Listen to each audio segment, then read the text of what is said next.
Hey everybody, this is Kate Zeckley with Salons for Life, and I am with actress and writer and dancer and performer Dipti Mehta. Hi Dipti, Hello. how Hi, are Kate. you?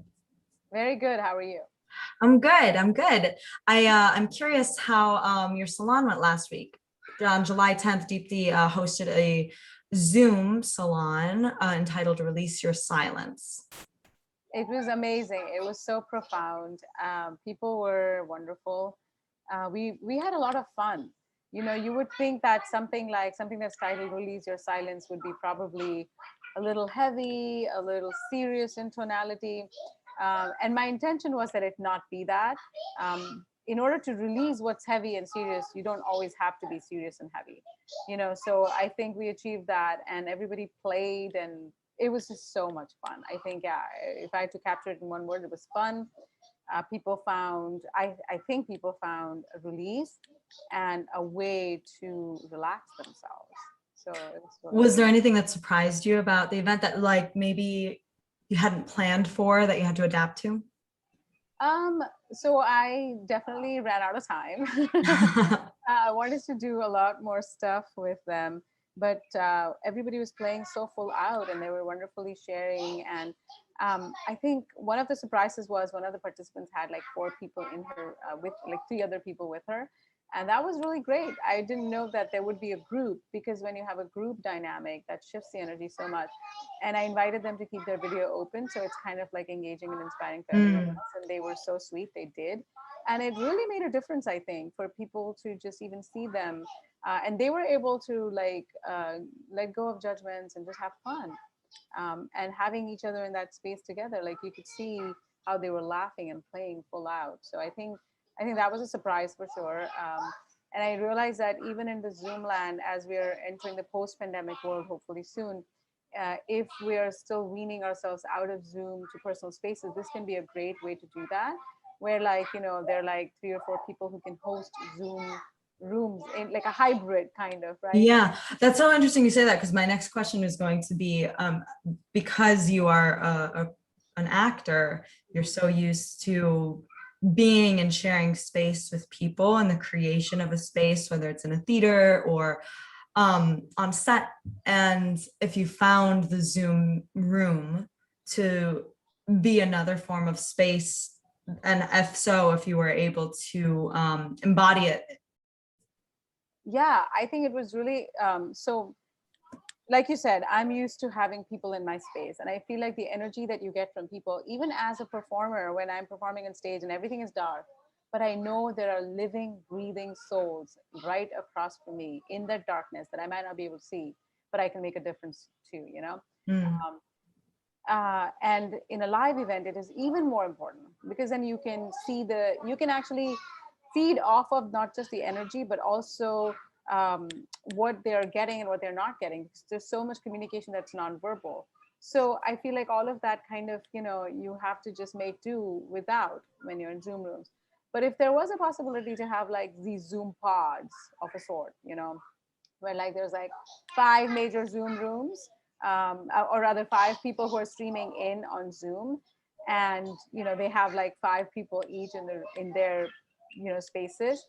I feel like at least because I felt like when I was leaving the salon and I had these four people in that one space, I could read the energy. I could feel the mm. energy. So even though I was separated from them, I could feel the energy. So I feel like maybe moving forward, this could be a way. And for the performer, there could be a smaller audience. And I think they're kind of starting to do that, where they're selling fewer tickets for in-house space, but then a lot of tickets for live streaming. I know Yeah. a theater in New York is doing that. They kind of like remodel themselves. They got new lights, they got new equipment so that they can live stream in a good quality.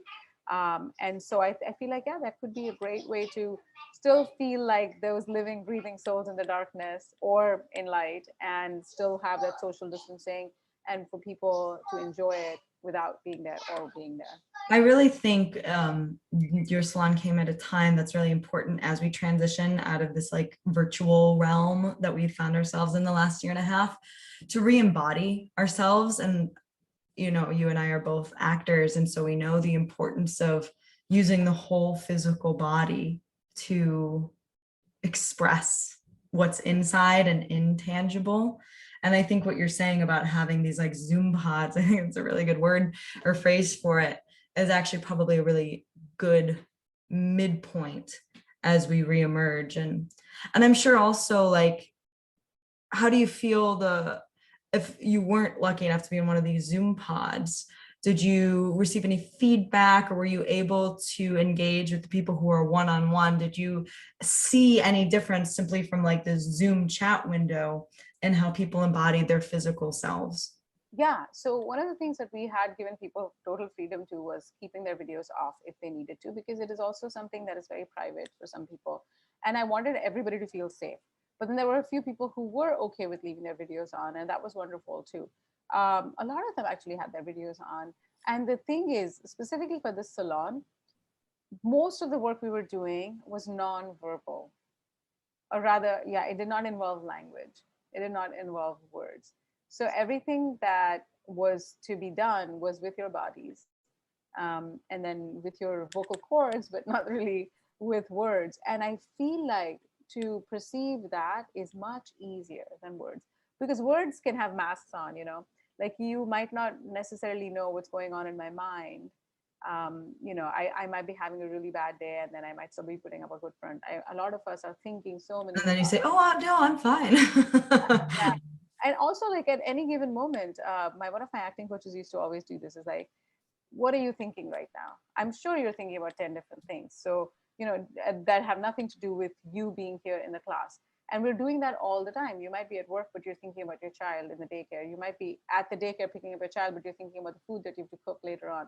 You might be cooking the food, but you're thinking about like the bedtime, or at the bedtime, and you're thinking about tomorrow. So, you're like either in the future or in the past, but you're rarely ever here, right?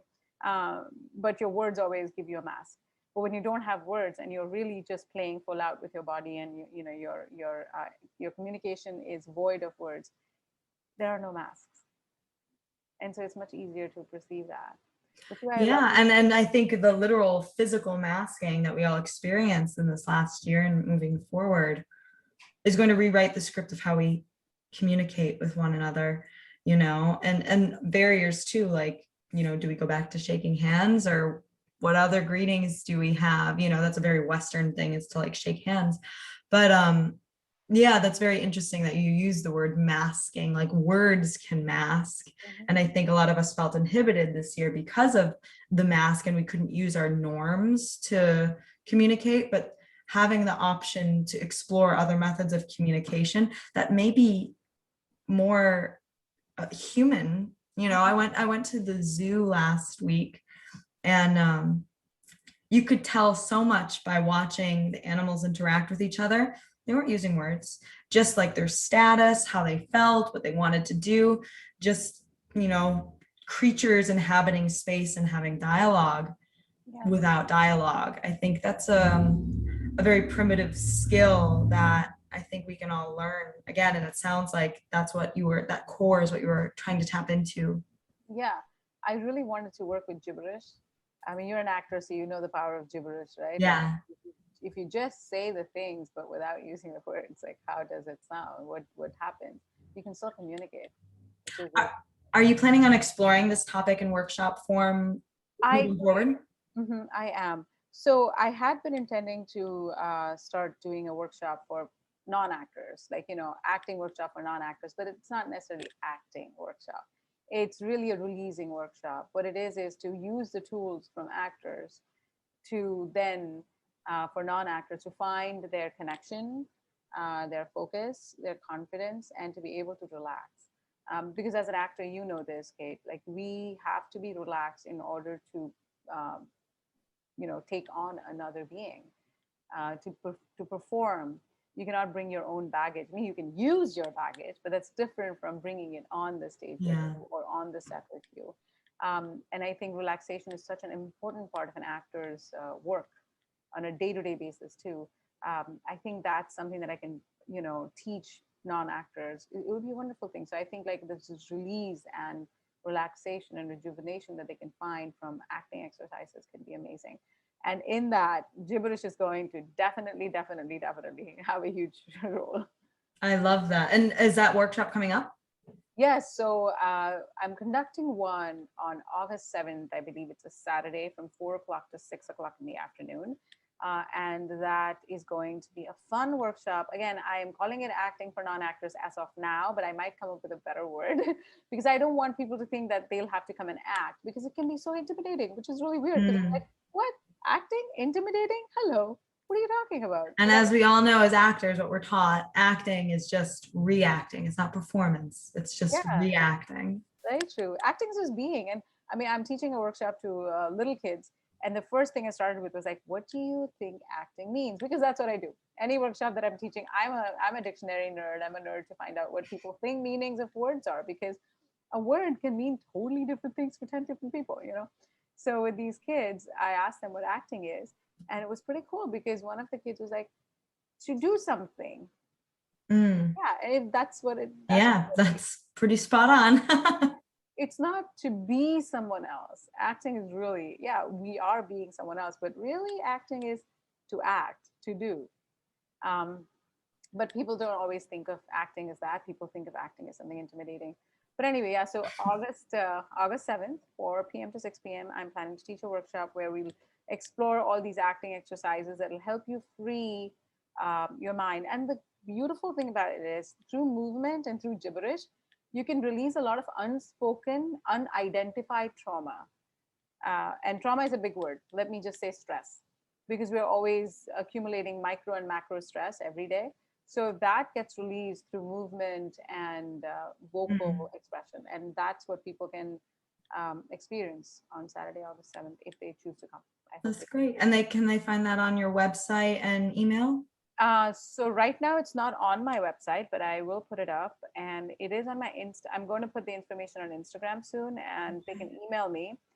My email is very simple. It's just my name, Dipti Mehta at gmail.com. And it is Dipti, because Dipti can also be spelled with double E's, but I go with I. Well, and we'll post that too on the salon's page and in the caption for this video as well. So that sounds great, Deepti. I love, I love you and I love your work. And I think you're a great teacher too, that people can learn a Thank lot from you. you and your experience and your story. Thank you. And you're a great teacher. So coming from you, that means a lot to me. So grateful. Thank you so much, Kate. My absolute pleasure. All right, everybody, signing off now. We'll see you next time. Sign up for Deepti's workshop and have a great day.